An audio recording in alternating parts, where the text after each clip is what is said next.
know something about the hidden truth. Somebody should have told you about the hidden truth. What? You can't get away from the hidden truth, cause it's real. What's real? It's real. That's right. As it is written, the truth is sitting inside of a simple mind of a holy nation that doesn't know that they're divine. So let us take this time to run the line on the future. Prophecy of how the devil seduced you. There's more religions than there are pigeon dung, but none of these religions can tell you where you truly come from. This message is for the ones they call minority in the USA ghettos up under Satan's authority. The vast majority of my people don't have the true knowledge and understanding of the Bible, that they're the Jews.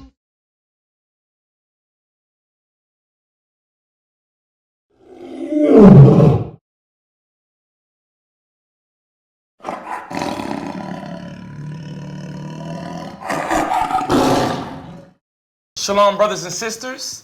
Thank you for joining us for another edition of the Hidden Truth Cable Show. I'm your host, Priest Zion Allah. To my right, we have Priest Kwatazah. Shalom. We are the Israelite School of Biblical History and Practical Knowledge. We're located at 8524 South Braeswood Boulevard, Houston, Texas, 77071. Our class times are Monday, Wednesday, and Friday. Monday and Wednesday from 7 to 10 p.m., Friday 6 to 9 p.m., and Saturday from 10 to 2 p.m. Okay, if you're local in Houston, please come down and join us. You can also catch us live on YouTube at ISBHPK. Okay, make sure you please like, share, and subscribe to our channel. You could also catch us live on Facebook under the Israelite School of Biblical History and Practical Knowledge. Today we're going to be going over birthdays. And there's a lot of questions arising. Is this our tradition in the Hebrew traditions and their culture? Priest Kwatazah, what do we need to know about birthdays? Well, the first thing we need to know about birthdays is that they weren't celebrated by the Hebrews. So what we're going to do, we're going to go through biblical accounts. We're going to go through historical accounts to prove that. So the first thing I want to go to, the first book I want to go to is the Satanic Bible, so we can really understand what it is about these birthdays and, why it wasn't celebrated by the Hebrews. So if you could, go ahead and read that for me. All right, so this is the Satanic Bible by Anton LaVey. Religious Holidays, page 96, regarding birthdays. The virgin of all holidays in the Satanic religion is the date of one's own birthday.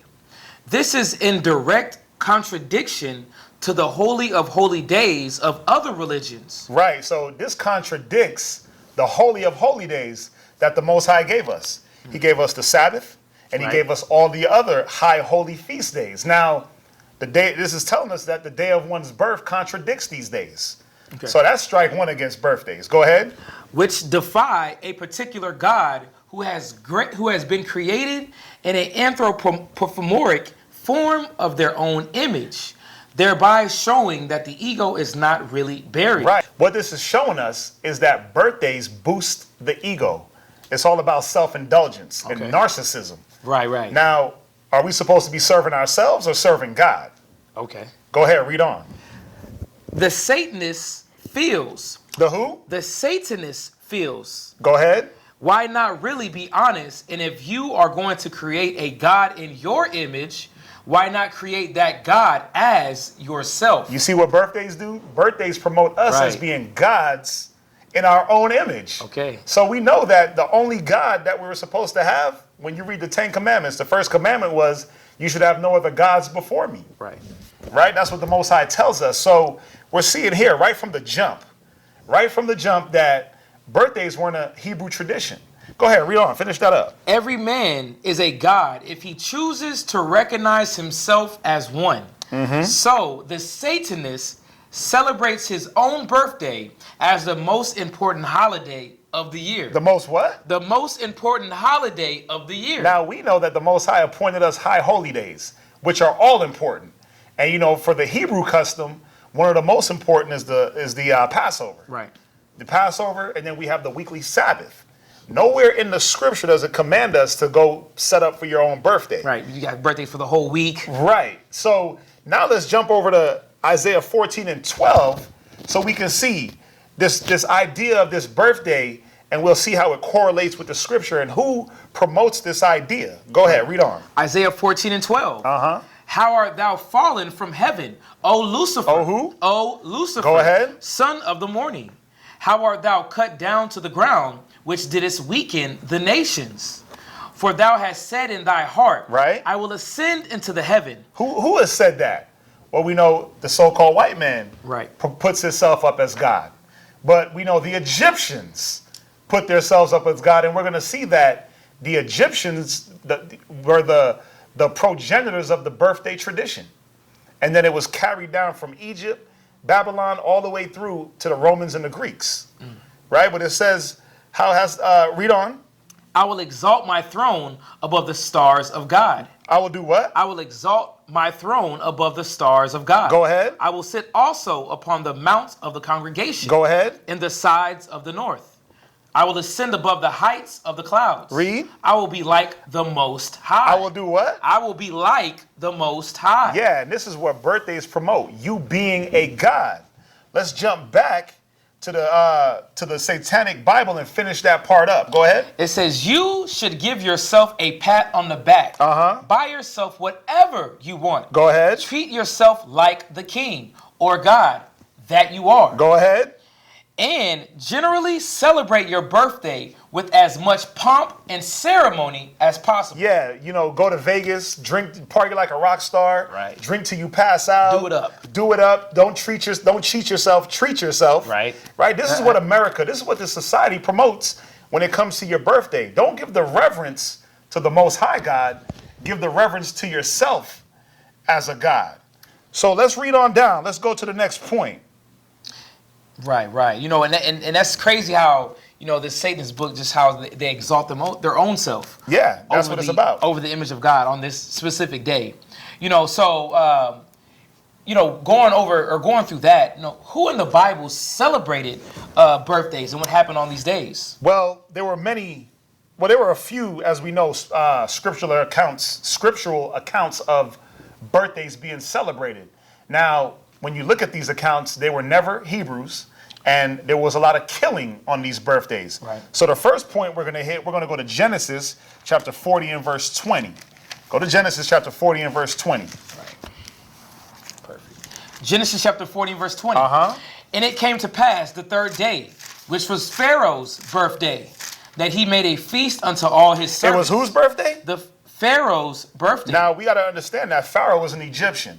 Right. Now, the one thing about the Pharaoh, he was not only King Pharaoh, but he was also God in the flesh. Right.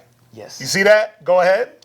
That he made a feast unto all his servants. So he made a feast on his birthday with all his servants. Read. And he lifted up the head of the chief butler and of the chief baker among his servants. Right, because when you go into the backstory, it has to deal with Joseph getting the vision. Right. He had the baker and in prison.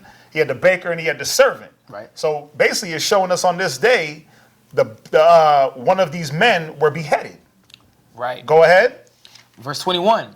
And he restored the chief butler unto his butlership again. Right. And he gave the cup into Pharaoh's hand. Go ahead. But he hanged the chief butler. Wait, what did he do? He hanged the chief butler. Yeah, he hung the chief butler. So he for his birthday present, he said, I want to hang somebody. Right. Oh, man. I'm gonna hang this man. Go ahead, read on. As Joseph had interpreted to them. Right. Yet did not the chief butler remember Joseph, but forgot him.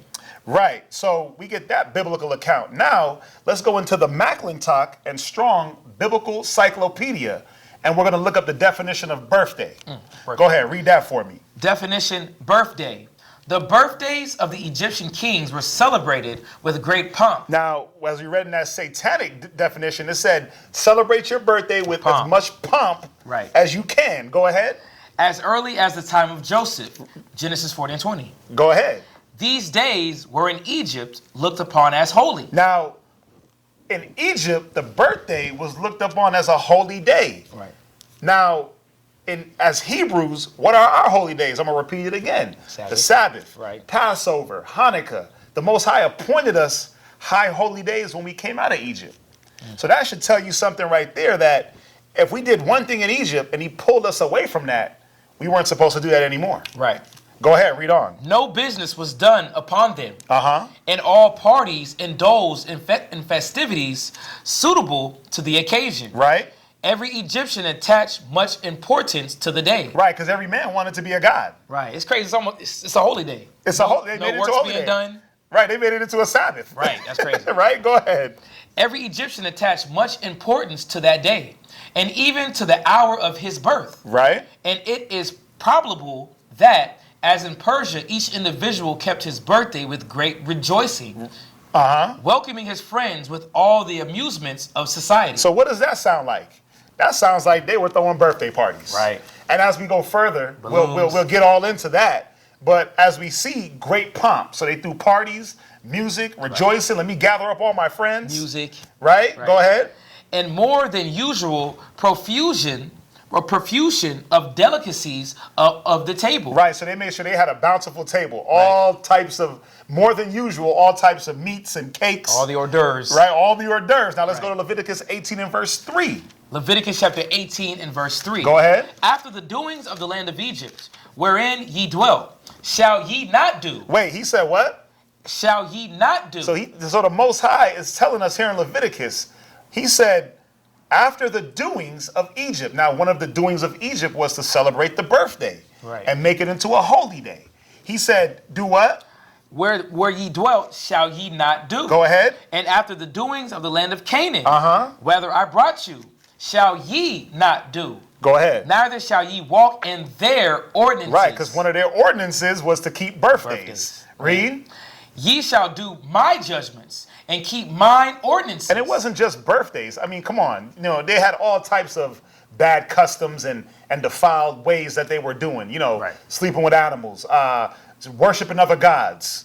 But most importantly with the topic, they worship themselves as gods. Was that it on that? No. And to walk therein. I am the Lord your God. So, from there, we're going to go to 2 Maccabees chapter 6 and verse 7 through 9. 2 Maccabees chapter 6 and verse 7. And in that day of the king's birth, every month they were brought by bitter constraint to eat of the sacrifices. Right. So every month on Antiochus Epiphanes' birthday, what he did was he took Jews, it said, by bitter constraint every month. So let's say his birthday was on the 5th of January. Right. They celebrating. On the 5th of January, on the 5th of February, on the 5th of March. On that day, every month, he brought Jews. So he celebrated his birthday once a month all year round. Dang. He had 12 birthdays. He brought the Jews out by bitter constraint to do what? To eat of the sacrifices. To eat of the sacrifices. Now, these weren't lawful sacrifices. Right. They were sacrificing swine's flesh. They were defiling the temple. Go ahead. And when the fast of Bacchus was kept, the Jews were compelled to go in procession to Bacchus carrying ivy. Now, Bacchus was a god that Antiochus Epiphanes, they celebrated. These Romans and Greeks, this was their god. When we go into it, and we're going to look him up, he is the god of revelings and drinking and partying. Right. Okay. Now, from there, we're going to go into the Fawcett's Bible Dictionary under Jerusalem. All right, so this is the Fawcett's Bible Dictionary, definition, Jerusalem. Antiochus decreed pagan worship throughout his kingdom. So this was a decree by Antiochus to do pagan worship. Go ahead. And sent Athenius to Jerusalem to enforce it. The temple was reconsecrated to Jupiter Olympius. Pagan reveling and dalliance with harlots took place within the sacred precincts. You see that? So revelings, riots, and dallying with harlots took place in the temple. This is what they did on birthdays. Go ahead. The altar was filled with profane things. Sabbath keeping was forbidden. So they didn't want to let us keep our holy day, but they wanted us to keep their holy day, that birthday. Go ahead. The Jewish religion prescribed. The Jews on the king's birthday were forced monthly to eat of idol sacrifices. Right, so every month they force us to eat of idol sacrifices. Read. And to go into procession carrying ivy on Bacchus' feast. Pig's flesh was offered to Zeus on an altar set on Jehovah's brazen altar. And the broth sprinkled about the temple. Right, so they had us eating swine's flesh and sacrificing to these pagan gods.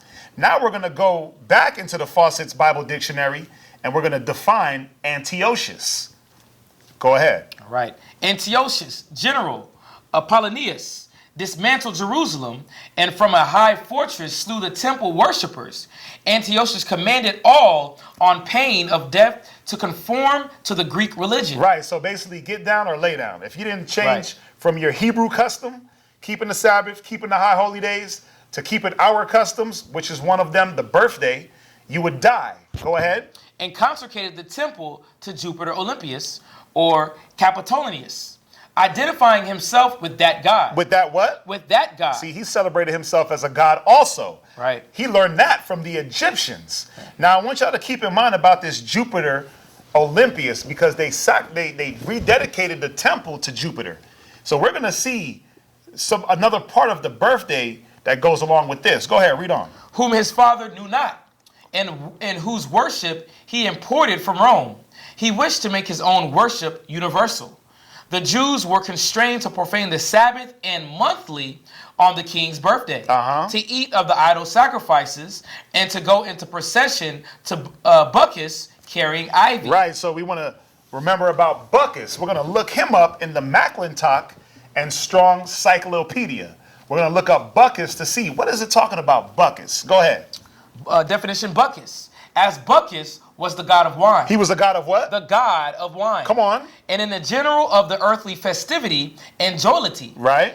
And his rites sanctioned the most frantic excess of rivalry and tumultuous excitement. He would necessarily be an object of abhorrence to all who believed in and worshiped Jehovah. And in the same You see that? So Bacchus, we abhorred him as Hebrews, those that kept the law, statutes, and commandments. Right. He would be abhorred by a brother that said, you know what? I'm keeping the law. I'm going to keep the high holy days. We didn't celebrate Bacchus because he was a pagan deity, but it said he was the god of wine and reveling in excess. Now, we know the scriptures tell us drinking and eating in moderation. Right. Go ahead, read on. In the pagan system, Bacchus is the god of wine, and is represented as the son of Jupiter. The son of who? The son of Jupiter. Now you see that they rededicated the temple of the Hebrews, Antiochus, to Jupiter. So they did it to Jupiter, and then they're celebrating Bacchus, which is Jupiter's son. Right. Go ahead. The son of Jupiter and Semele, the daughter of Cadmus. Bacchus was generally figured as a young man of effeminate appearance. Now we know in the Hebrew custom, we don't deal with effeminate. Right. It says no effeminate shall enter into the kingdom of God. Okay, so I can count all the strikes. But if that don't get you, and you want to celebrate Bacchus, it's telling you, when you celebrate birthdays, even today in this society, this is the root. This is the origin. So we got to wake up. Go ahead, read on. Bacchus was generally figured as a young man of effeminate appearance, with a garland of ivory binding his long hair. In his hand, he bore a thyrus, or a rod weathered with ivory. And that's why they carried the ivory to Bacchus to pay tribute. Now, jump down to 2 Maccabees 6 and verse 8. Verse 8. Moreover, there went out a decree to the neighboring cities of the heathen by the suggestion of Ptolemy against the Jews, that they should observe the same fashions and be partakers of their sacrifices. Right. So they sent out a decree saying that the Jews needed to partake in the Greek and Roman traditions, which was following and celebrating after Bacchus. Go ahead. And whose would not conform themselves to the manner of the Gentiles should be put to death. Right. Then might a man have seen the present misery. Right. So from there, we're going to jump over into the Josephus. Now, Josephus was an Israelite historian that he was around at these times of 70 A.D. He was a slave in the Roman army. So we're going to go to the Josephus, book 7, chapter 3, and we're going to read about Titus. This is Josephus, book 7, chapter 3. How Titus, upon the celebration of his brothers and fathers' birthdays, had many of the Jews slain. Wait, he did what? Had many of the Jews slain. Yeah, Titus had many Jews slain on his birthday. Go ahead. Concerning the danger the Jews were in at Antioch, by means of the transgression of impiety of one Antiochus, a Jew. While Titus was in Caesarea, he solemnized. Well, and to solemnize means to make it a yearly festival. Oh, nice. Go ahead. The birthday of his brother Dotimian. He solemnized the birthday of his brother Dotimian after a splendid manner, and inflicted a great deal of the punishment intended for the Jews in honor of him. Right, so he punished the Jews on his brother's birthday. Man. This is how he rung in the birthday yearly. He inflicted punishment on the Hebrews. So every time we do the happy birthday or the HBD, Right. or let's gather together and blow out candles on a cake, this is what we celebrate, man. We celebrate the slaughter of our brothers and sisters. Man. Us as Hebrews. This is a pagan custom. Go ahead. For the number of those that were now slain and fighting with the beast. They made us do what? They were now slain and fighting with the beast. So this is the start of your Gladiator. Y'all seen the movie Gladiator? This is what they had us doing on the birthdays. They had us out there in the arena, right? And they put us out there with the beasts, with the lions, the tigers, Right. and we fought animals as a show in the arena for Titus's brother's birthday. Right. Go ahead. And were burnt. We were what? And were burnt. Go ahead. And fought with one another. Exceeded 2,500. Right, so 2,500 men died on this birthday. Man. On one birthday. Read on. Yet did all this seem to the Romans, when they were thus destroyed 10,000 several ways, to be a punishment beneath their deserts. After this, Caesar came to Berytus, which is a city of Phoenicia and a Roman colony, and stayed there a longer time, and exhibited a still more pompous solemnity about his father's birthday. Right, so when Caesar came, it said he did something even more brazen, even more pompous to ring in his father's birthday. Man. So it wasn't enough that 2,500 Jews died. He was like, no, we got to do something more splendid. Man. What did he do? Read on. Both in the magnificence of the show, Right. and in the other vast expenses, he was at his devices thereto belonging. So that a great multitude of the captives were here destroyed after the same manner as before. Right, so he killed even more Hebrew slaves to bring in his father's birthday. So we got to see the theme here that we died on birthdays. So why would we celebrate them? Now let's go into another account. Let's go into the New Testament. That was a lot of Old Testament. Let's jump into the New Testament and let's go into Yahushua. Let's go into Herod. Okay. Let's deal with Herod and John the Baptist and let's see what happened. So now from there, we're going to go to Mark chapter 6 and verse 17 to get yet another account in the scriptures on what happened to us Hebrews on birthdays. Read that for me, brother. For Herod himself had sent forth and laid hold upon John. Now, let's remember, Herod, he was a tetrarch over Israel, but he was an Idumean. He was an Edomite. Go ahead. And bound him in prison for Herodias' sake. Right. So what Herod did was he got John the Baptist and imprisoned him because John the Baptist spoke out about Herod sleeping with his brother's wife. It's going to tell us. Go ahead, read on. His brother, Philip's wife. Right. Go ahead. For he had married her. Right. So John spoke out. He was like, wait a minute, you can't talk to the king like that. Right. And he locked John the Baptist up. But that wasn't it. Let's read on. For John had said unto Herod, it is not lawful for thee to have thy brother's wife. Right. Therefore Herodias had a quarrel against him, and would have killed him, but she could not. For Herod feared John, knowing that he was a just man and an holy, and observed him. And when he heard him, he did many things, and heard him gladly. And when a convenient day was come. What day was that? Read on. That Herod on his birthday. On his what? On his birthday. Why was this a convenient day? Man. Because you can do whatever you want on your birthday. I'm the king. I'm the God. I'm all power supreme. Given to me. Right. Go ahead. Read on.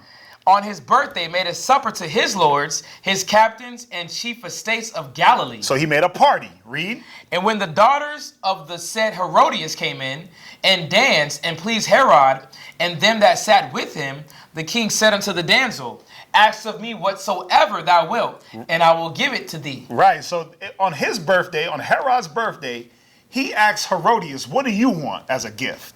Listen what she says. Read on. Verse 23. And he swore unto her, whatsoever thou shalt ask of me, I will give it to thee unto the half of my kingdom. And she went forth and said unto her mother, what shall I ask? And she said, the head of John the Baptist. Wait, what happened? The head of John the Baptist. Right, so on Herod's birthday, they decapitated John the Baptist. Man. Another Hebrew murder. Watch, read on. Verse 25. And she came in straightway with haste unto the king and asked, saying, I will that thou give me by and by in a charger the head of John the Baptist. And the king was exceeding sorry, yet for his oath's sake, and for their sakes which sat with him, he would not reject her. And immediately the king sent an executioner and commanded his head to be brought. And he went and beheaded him in the prison. 28. And he brought his head in a charger and gave it to the damsel. Right, so again, they beheaded a Hebrew prophet of the Most High on Herod's birthday, a convenient day. Convenient. Right? So we got to see here that, you know, the celebration of birthdays is definitely not something that, if you are a true believer in the Most High power, you would do. For one, it promotes you as a God, which we know that's against the scriptures. And murder is against the scriptures. Thou shalt not murder. Thou shalt not have any powers other than me. You see how that we breaking 2 commandments right off the top. Two of the top 10 commandments right off the top. Now, from there, let's go to the International Standard Bible Encyclopedia, page 515, and we're just going to define Josephus to see what this says about birthdays. Go ahead. Josephus refers to Titus celebrating on his brother's and father's birthdays by slaughtering Jewish captives. By doing what? Slaughtering Jewish captives. Yeah, this is how they celebrated, man. Go ahead. By the time of the New Testament, Genesia could be used to designate the birthday celebration of a living prominent person. Hence, when Herod celebrated his birthday, he was acting in accord with Hellenistic. With what? Hellenistic. With Hebrew. Hellenistic. Go ahead. Custom. There is no evidence for the celebration of birthdays in Israel is pre-Hellenistic times. Right. So we see that there's no evidence of Joseph, Moses, Abraham ever celebrating their birthday. It tells us right here there's no evidence before pre-Hellenistic times. Man, that, you know, it brings in a question just even regarding Job. Right. You know, was Job's children celebrating their birthday? And there's a lot of controversy with that. Right. Where people they're like, well, you know, what was Job's children doing? Right. Well, let's get in there. Let's dig deep into it. And, you know, it's really just defining different words and really taking the scriptures as what they are. So we're going to start off at Job chapter 3 and verse 1. All right, Job chapter 3 and verse 1. Right. After this opened Job his mouth and cursed his day. Right now. So the reason why I went here is because we understand that the Bible edifies itself. Right. Right. So I wanted to understand what his day meant. We know Job's children died. They all got destroyed. His cattle, everything got destroyed. Now we're here in chapter 3 where Job curses his day. Right. So let's go into the Strong's definition to understand what it meant by his day. Strong's definition, his day. From an unused root meaning to be hot, a day. Now we know that he wasn't cursing the heat. Right. He wasn't cursing a day. We got to understand the context. Go ahead. Whether literally or figuratively, aged, always, chronicles, continually, daily, and birth. What? Birth. So Job cursed the day of his birth. Right. Now we got to remember this phrase, his day, means birth. Birthday. Right. Now, read verse 2. Verse 2. And Job spake and said, let the day perish wherein I was born. Well, was it just the day that he was born? Read. And the night in which it was said, there is a man-child conceived. Right, so he said, let the day perish in which I was born. My born day. Right? Read verse 4. Let that day be darkness. Let not God regard it from above. Neither let the light shine upon it. Right, now let's jump to Job chapter 1, verse 1. Job chapter 1 verse 1. There was a man in the land of Uz, whose name was Job, and that man was perfect and upright, and one that feared God and eschewed evil. And there was born unto him 7 sons and 3 daughters. Now, Job was an upright man. It said he feared the Most High. Right. So what would he have done? He would have taught his children, like it said in Deuteronomy chapter 6 and verse 6. Correct. You teach your children when you rise up, when you layeth down, when you walkest by the way. Right. So we know that Job was righteous. Look, come here, sons. Let me teach you the Hebrew custom. Go ahead.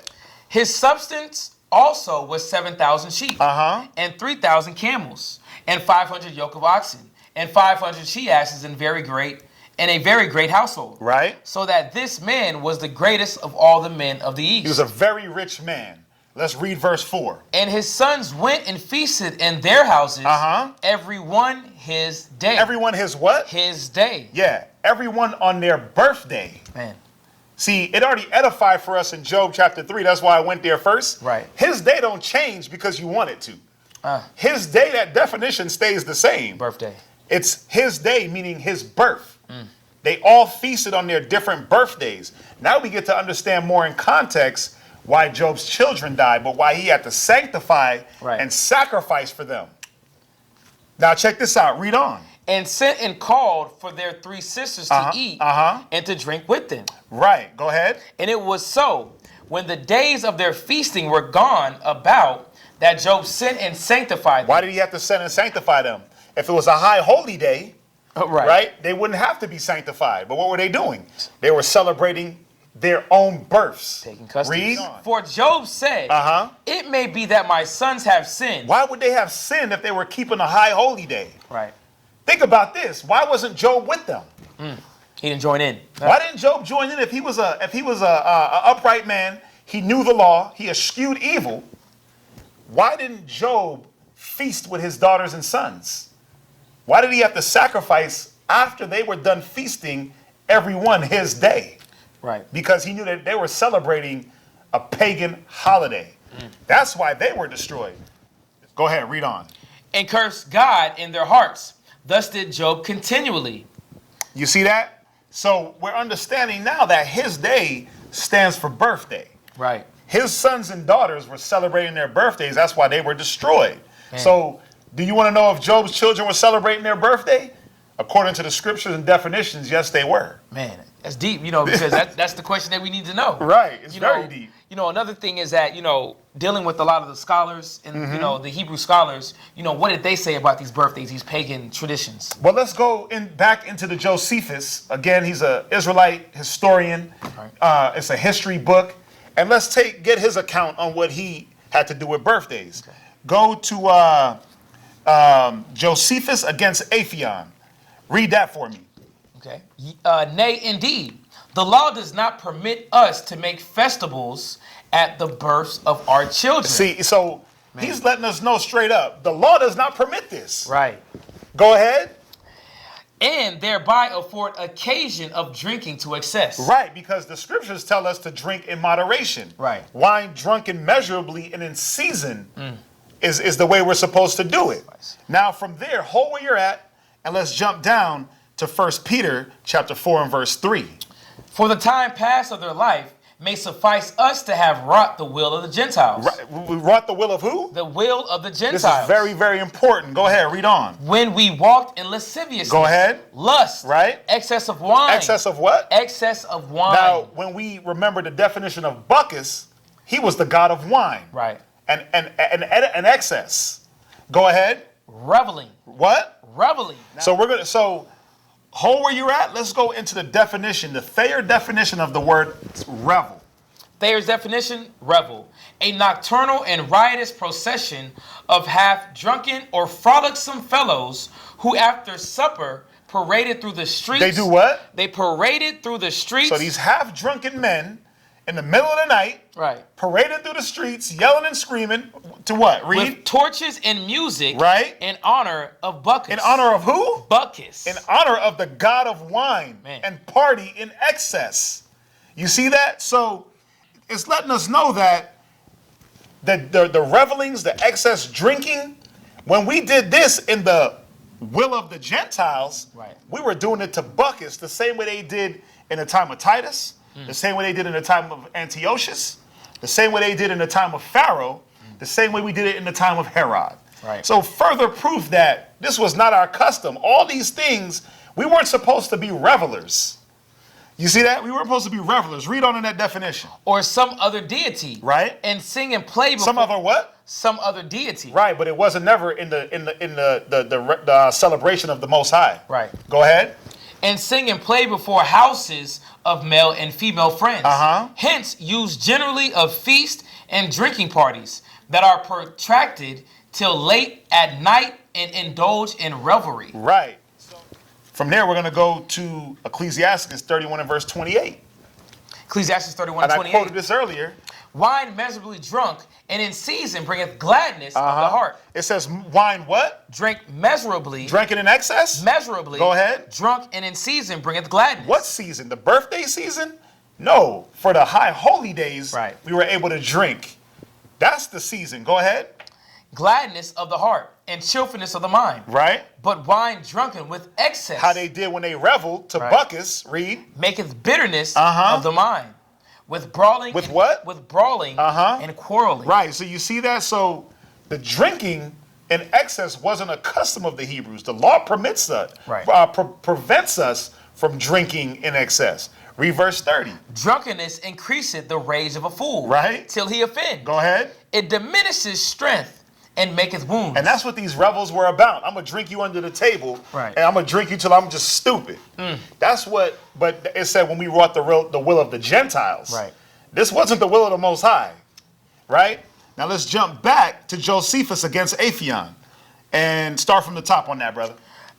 Josephus against Aphion. Nay, indeed, the law does not permit us to make festivals at the birth of our children. Right. And thereby afford occasion of drinking in excess. Right. So we know we didn't celebrate our children's birthdays and we didn't drink in excess. Right. But it ordains that the very beginning of our education should be immediately directed to sobriety. To what? To sobriety. Right. We should be directed to sobriety, not drinking in excess. Go ahead. It also commanded us to bring those children up in learning. Learning what? Read. And to exercise them in the law. Wait. In their birthday? In the law. Wait, blowing out candles? Exercise them in the law. Come on. And make them acquainted with the acts of their predecessors. Right. So if their predecessors didn't have birthday parties, Right. we weren't supposed to teach our children that. Right. The forefathers is letting us know right here that our forefathers did not do birthday parties. In order to their imitation of them, that they might be nourished up in the laws from their infancy. Right. We started from birth, the laws. Right. We didn't wait till the age of 12. Right. We started the laws, statutes, and commandments, the high holy days, the feast days, the Sabbath. We taught our children that from their birth, from their nativity. Go ahead. And might neither transgress them, nor have any pretense for their ignorance of them. Right. Now let's go to Ecclesiastes chapter 7 and verse 1. Let's see what Solomon had to say about a birthday. Ecclesiastes 7 and 1. A good name is better than precious ointment. Right. And the day of death than the day of one's birth. Now he's the wisest man at this time. He's the wisest man to live. Right. You know, why would he say that the day of a death is better than the day of birth? If it was something to celebrate, if it was something to have great pomp and feasting, wouldn't you say, whoa, that birthday is the day? He would have stated that. Let's see what Jeremiah, the prophet Jeremiah, had to say. Jeremiah 20 and verse 14. Jeremiah chapter 20 and verse 14. Cursed be the day wherein I was born. Do what? Cursed be the day wherein I was born. Just like Job. Right. Cursed be his day. Right? Jeremiah cursed his birth. Why? Because it wasn't a day to be gloried in. It wasn't a day to party. It wasn't a day to take great pride in, to lift yourself up like the Gentiles. Right. We knew that was the Gentiles doing, and that wasn't the Hebrew custom. Yeah, you know, so it brings me to another question. You know, what are the different aspects of the birthdays, and and what celebration and what origin does it come from? Well, we know we got the birthday cake. Okay. We got the candles. We got the party, the greeting. Right. Right. And there's other. You have the horoscope aspect of the birthdays. Okay. You got the good and bad angels that you entertain. This is what the pagans believe birthdays are about. Okay. Okay. So. Yeah, we'll go through some of the different aspects of the birthday. First is the birthday greeting. Okay, first is the birthday greeting. So we're going to go to the book, The Lore of Birthdays, 1952 by Ralph and Adeline Linton, page 20. Go ahead and read that for me. Originally, the idea of birthday greeting and wishes for happiness was rooted in magic. It was rooted in what? Rooted in magic. Go ahead. The working of the spells for good and evil is the chief usage of witchcraft. Oh, you see that? Man. So it tells us we don't supposed to believe in witchcraft, and we'll get there. Go ahead, read on for me. One is especially susceptible to such spells on his birthday. Go ahead. And one's personal spirits are about at that time. Mm-hmm. Birthday greetings have power for good or ill because one is closer to the spirit world on this day. Good wishes bring good fortune, but the reverse is also true, so one should avoid enemies on one's birthday and be surrounded only by well-wishers. Go ahead. Happy birthday, and many happy returns of the day. Right, so birthday greetings were rooted in magic, as this book is stating. Okay? We understand that the Most High is the one that brings good or evil. Right. Not a happy birthday greeting, not a happy birthday wish. Let's go to Isaiah 45 and verse 7. Isaiah 45 and 7. I form the light. I do what? I form the light. Go ahead. And create darkness. I make peace and create evil. Yeah, the Most High does this, not a birthday wish. Magic, man. They think that, but what it is rooted in spells. Right, you gotta surround yourself with good people. Right. Evildoers. Right, go ahead. I created evil. I, the Lord, do all these things. Wait, I birthday wishes? I, the Lord, do all these things. Right, now let's go into another aspect, the birthday party. Right. Birthday parties. This is a childcraft encyclopedia. The How and Why Library, Holidays and Birthdays, 1982, Volume 9, page 12. Long ago, people believed that on a birthday, a person could be helped by good spirits or hurt by evil spirits. So when a person had a birthday, friends and relatives gathered to protect him or her. Just like how they did in Egypt. They had a party, they had a feast, they were surrounded. Yeah, they got everybody together. Right. Right, go ahead. All the captains. And that's how birthday parties began. Right. Now let's go to Jeremiah 17 and verse 5. So we got to see that the birthday party, again, rooted in, I'm trying to surround myself with good people. Yeah, positiveness. I'm trying to surround myself with positivity, but what's so positive about celebrating Buckus? Right. What's so positive when I'm about to go get drunk and fall back, or get drunk and get riotous? Right. There is no positivity in that. Let's read Jeremiah 17 and verse 5. Thus saith the Lord, cursed be the man that trusteth in the man. And you know why I went here? Because you got to be cursed if you think that a man is going to be able to bring good or evil tidings upon you just by speaking words. The only man, the only power that can bring anything to you is the Most High God. Go ahead. And maketh flesh his arm. Read. Whose heart departeth from the Lord. So another aspect we're going to go into is the birthday cakes, the candles, and the wishes. So for that, we're going to go into a book called The Two Babylons by Alexander Hislop. And we're going to start at page 93. And we're going to talk about the birthday cake. So you're going to read that right here. The Two Babylons, page 93. In Scotland, at least in the lowlands, the Yule cakes are also called Ner cakes. And U being pronounced as the French U, now in Chaldee, number signifies birth. It signifies what? Signifies birth. So Nur signifies birth. Go ahead. Therefore, Ner cakes are birth cakes. Right, go ahead. The Scandinavian goddess called Norns. Right.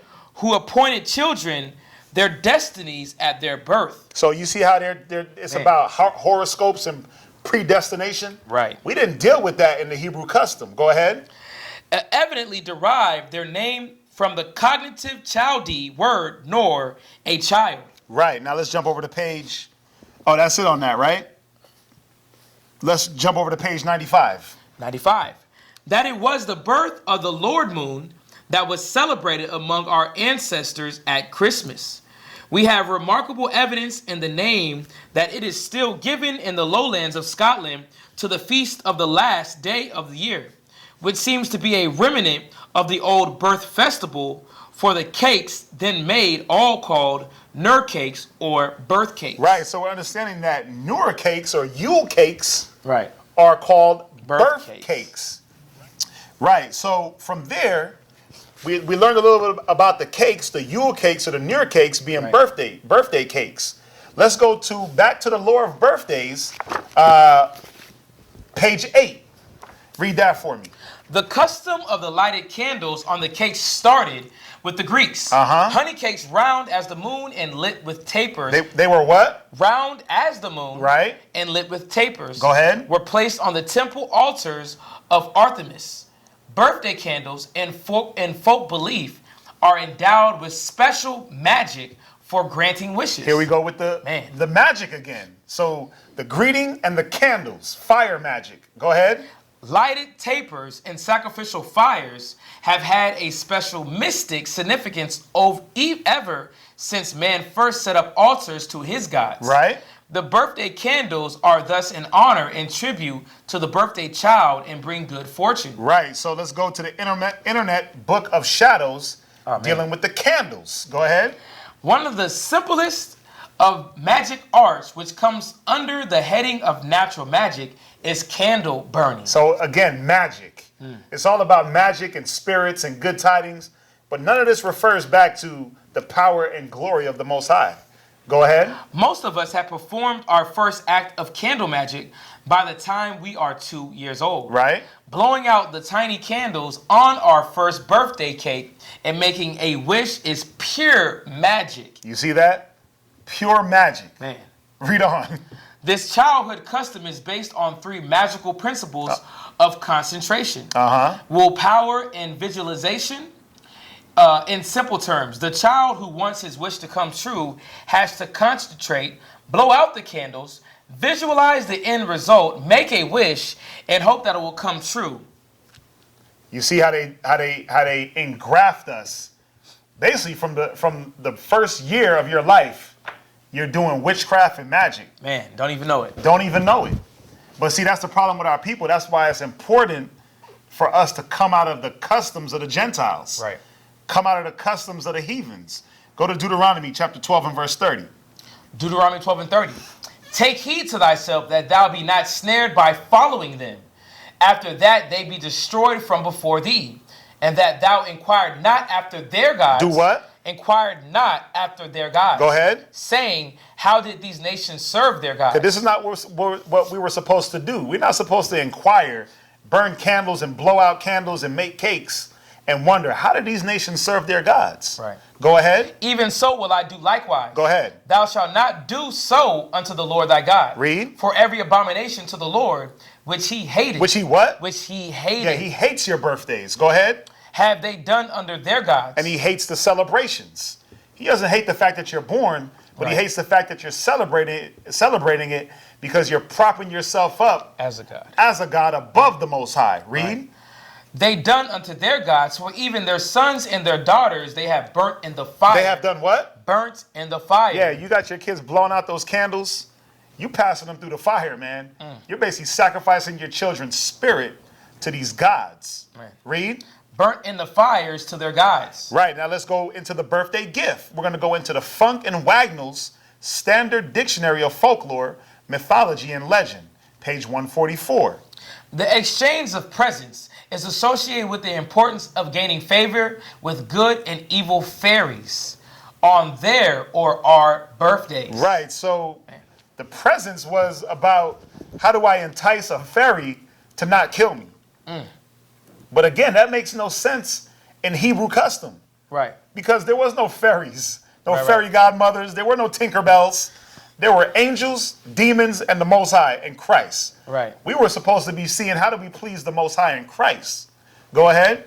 Ecclesiastes 20 and 29. Presents and gifts blind the eyes of the wise. They do what? They blind the eyes of the wise. Yeah, and that's what these presents were made to do. They were meant to blind the eyes of these so-called spirits and fairies. Read on. And stop up his mouth that he cannot reprove. Go ahead. So from there, let's go to the last aspect of the birthdays, the horoscope and the astrology. We're going to go back into the lore of birthdays, page 53. Birthdays are intimately linked with the stars, since without the calendar, no one could tell when to celebrate his birthday. They are also indebted to the stars in another way. For in early days, the chief importance of birthday recordings was to enable the astrologers to chart horoscopes. Now, we don't deal with horoscopes. Right. So we're seeing that the early root of birthdays were for a man to chart your horoscope, Man. to predestinate you to damnation or predestinate you to be a king. But that's the Most High's job. Read on. Rawlingson's translation of Herodias includes the following footnote. Horoscopes were of very early use in Egypt. Where were they? Early use in Egypt. Who celebrated birthdays first? Egypt. Go ahead. And Cicero speaks of the Egyptians and Chaldees predicting a man's destiny at his birth. Now let's go to Isaiah chapter 47 and verse 10. There was no way to predict a man's birthday or his destiny at birth. It was the Most High that brought you low or brought you high. Right. Not a man predicting whether or not you were going to be a king, and that's what it was about. Can we predict if this man was going to be a king or not? Right. That's what they were on. Let's go to Isaiah 47 and verse 10. For thou hast trusted in thy wickedness. In thy what? In thy wickedness. Come on. Thou hast said, none seeth me. Thy wisdom and thy knowledge, it hath perverted thee. Right. See, the wisdom and knowledge of these birthdays and horoscopes and predicting a man's destiny, it did what? That perverted thee. Go ahead. And thou hast said in thy heart, I am, and none else beside me. Yeah, you said in your heart, I'm the Most High. Right. Just like we read in Isaiah 14. Just how we read in the Satanic Bible. Right. Go ahead. Verse 11, therefore shall evil come upon thee. Therefore shall what? Evil come upon thee. Yeah, we got to be careful, brothers and sisters. We don't want the evil of celebrating these holidays to come upon us. So we got to do like the scriptures say and come up out of this society and their holidays. Right. Revelations 18 and 4, come out of her, my people, and be not partaker of her sins. We got to come up out of this so the evil doesn't come upon us. Read on. Thou shalt not know from whence it riseth. Uh-huh. A mischief shall fall upon thee. Right. Thou shalt not be able to put it off. And desolation shall come upon thee suddenly, which thou shalt not know. Stand now with thy enchantments. Yeah, the Most High is saying, look, since you believe in this so much, Right. stand with your enchantments. Go ahead. And with the multitude of their sorceries. And stand with your witchcraft. Read. Wherein thou hast labored from thy youth. Yeah, because from the birth of a child, you're like, man, I got to celebrate my birthday. I got to make sure that my 30th got to be banging. It got to pop off. I got to party like a rock star, party till I'm drunk. I got to get all my friends together. From birth, you were programmed to do this thing. Verse 13. Thou art wearied in the multitude of thy counsels. Right. Let now the astrologers, Uh-huh. the stargazers, Right. the monthly procrastinators, Read. stand up and save thee from these things that shall come Yeah, upon the thee. Most High is telling you, listen, if you believe so much in your soothsayers, Right. you believe so much in your horoscope, let them save you from destruction. Let them pay your bills. Let them feed your spirit. Let them bring you from a low degree and bring you up. Let them save you from captivity. But they won't. Go ahead. Verse 14, behold, they shall be as stubble. They shall be as what? Be as stubble. Read on. The fire shall burn them. They shall not deliver themselves from the power of the flame. And that's the problem with our people. We use everything else to deliver us. We use Right. everything else as a salvation instead of relying on the Most High God. Go from there, Deuteronomy chapter 18 and verse 9. Deuteronomy 18 and verse 9. When thou art come into the land which the Lord thy God giveth thee. Right, and we got to understand, this is us coming out of Egypt. This is us leaving out of Egypt. The Most High said, when you come out of the land, when you come into the land that the Most High is going to give you, go ahead. Thou shalt not learn to do after the abominations of those nations. Wait, we should do what? Learn not to do after the abominations of those nations. Watch this, read verse 10. There shall not be found among you anyone that maketh his son or his daughter to pass through the fire. Yeah, we shouldn't be sacrificing our children to these gods of candle magic. Right. And these gods of fire. We shouldn't be, you're not literally tossing your child into the cake and burning them. Right. But you know what you're doing? You're giving your spirit. You're giving their spirit over to these gods. This is what the Most High is warning us from. Read on. Or that useth divination. Useth what? Divination. Come on. Or an observer of times. Yeah, I'm going to predestinate you as king from your birth. Go ahead. or an enchanter, Read. or a witch. Right, we weren't supposed to use these things.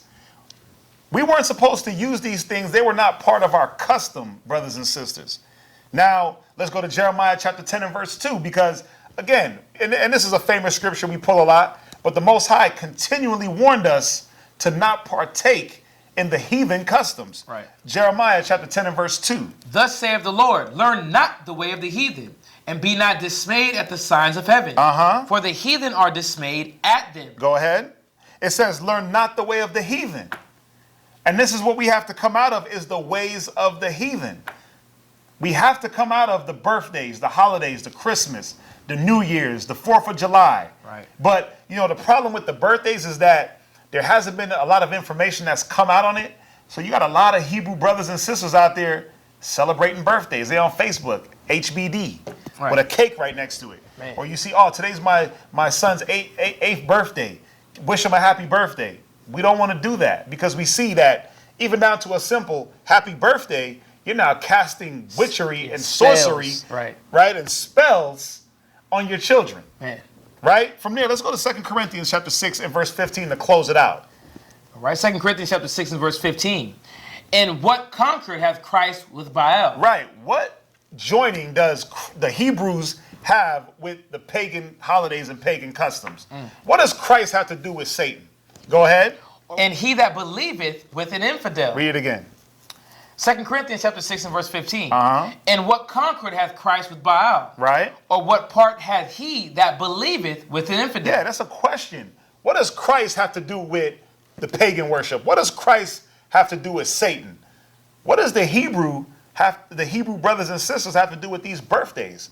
Well, the answer is nothing. Stay away from it. Read. And what agreement hath the temple of God with idols? Right. See, the temple of God doesn't have to have idols in it. It doesn't need idols in it. That's forbidden. Read on. For ye are the temple of the living God. Wait, what are we? Ye are the temple of the living God. Go ahead. As God has said, I will dwell in them. But the Most High is not going to dwell in us when we want to practice and worship idols. Right. When you want to blow out your birthday, when you want to put your kid's birthday before the Most High, He's not going to dwell within your spirit. Go ahead. And walk in them. And I will be their God. I will be their what? Be their Wait, God. they'll be their own God. Their God. Read. And they shall be my people. Read on. Wherefore, come out from among them. Wait, stay joined with them. Come out from among them. The Most High is telling us, come out from among them. Come out from among the Gentile way of doing things. Listen, we got to come out from these birthdays, these holidays, these traditions. Read on. And be ye separate. And be what? Be ye separate. Why? Because the Most High gave us the holidays to celebrate. He gave us our own high holy days. Just like how you hate Christmas, you need to hate birthdays. Right. Just how you hate Thanksgiving for the slaughter of your brothers and sisters, you should hate birthdays just as much for the slaughter of your brothers and sisters. Right. Go ahead. Saith the Lord, and touch not the unclean thing, and I will receive you. And that's why it's hard for us to get back to the Most High. Because every year, year after year, you want to touch the unclean thing. You want to celebrate little Muhammad's birthday. Right. You want to get the bouncy house for little Angelica. Right? Every year. And then you wonder, like, why is the Most High not blessing me? Right. Well, because year after year, you're touching the unclean thing when you celebrate these birthdays. Read. And will be a father unto you. And ye shall be my sons and daughters, saith the Lord Almighty. So in closing, we see that celebrating birthdays or the celebration of birthdays were never the customs of the Hebrew. Right? And that every time it was celebrated, it was by the Gentiles, and we were the ones being killed as the Israelites. Right? So we got to see that. We got to come out of these customs, brothers and sisters, and get back to our true power. We definitely thank brothers and sisters for joining us. And with that, we're going to say shalom. Shalom.